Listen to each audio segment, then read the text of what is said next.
The Honourable Sophia Mormont. Thank you, President. So recently, the federal member for Monash, Russell Broadbent MP, stated the following whilst referring to the handling of COVID. There's something seriously wrong when unelected bureaucrats are overriding a medical practitioner's advice. Yet this is exactly what happened here and in many other places around the world. Now, I'm sure it won't come as a great surprise that I'm not vaccinated with an mRNA vaccine. I tried to get an exemption. I saw 5 doctors who agreed that with my medical history, it would be a good idea for me to be exempt.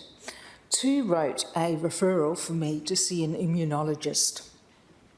Both of those referrals somehow got lost in the system. The other 3 doctors were too frightened to give me an exemption. Now, there are good reasons why I would like an exemption, mainly because I've already got quite a few health issues. So, one latest research has shown that women with hypothyroidism are at a higher risk of adverse events. So I qualified there.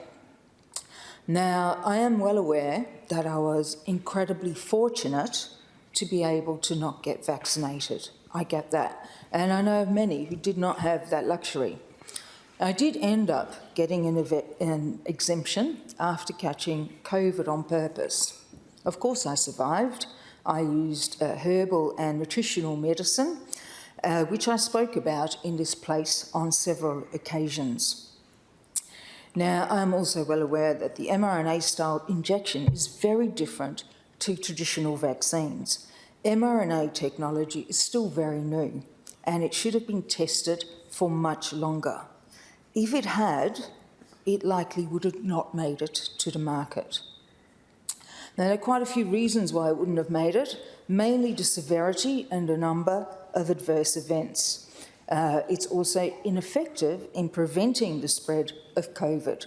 So most traditional vaccines stop you from catching the disease and stop you from passing it on to other people. Now, the fact that the TGA is still in denial about the lack of safety and the ineffectiveness of the COVID jabs means they cannot be trusted. The TGA gets 96% of its funding from Big Pharma. That does not necessarily make for a lack of bias or a lack of self-interest. There are many recorded adverse events and longer-term immunological effects. So some of the issues that have come up is that there can be a reactivation of chronic diseases like Lyme's disease or chronic fatigue, both of which I've also been diagnosed with. There also appears to be an increase in unusually fast-growing cancers, with hitherto healthy people all of a sudden presenting with stage 4 tumours. And let's not forget about the various cardiac issues like pericarditis and myocarditis. And one important factor that no one has been able to clarify for me as yet is when the body's own cells stop producing spike proteins. No one has been able to answer that question. Now, here's some science from the top of the pyramid. I have papers here on cardiac events and a document showing the DNA contamination of the mRNA COVID injections. I would like to seek leave to table this to be included in Hansard. The member seeks leave to table that document. Is leave granted?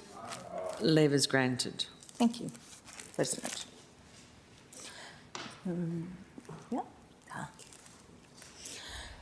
The next aspect that was non-science-based were the recommendations and the use of face masks. I have spoken before about my time as an RN in Amsterdam. It was at a time when there was still very little known about AIDS. The hospital I worked in was the first ever hospital to have a dedicated AIDS ward. Our training in infection control was unmatched at that stage.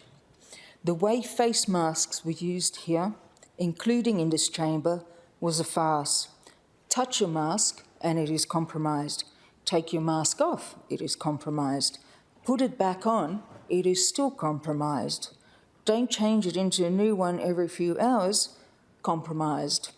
and using cloth ones, they don't work at all. May I seek leave to table the Cochrane review on physical interventions addressing specifically the lack of efficacy of masks to reduce the spread of respiratory viruses to be included in Hansard. Member seeks leave to table that document. Is leave granted? Leave is granted. Thank you, President. Now, Cochrane reviews are well respected and are definitely not prone to conspiracies. They are top of the pyramid type stuff. Thank you.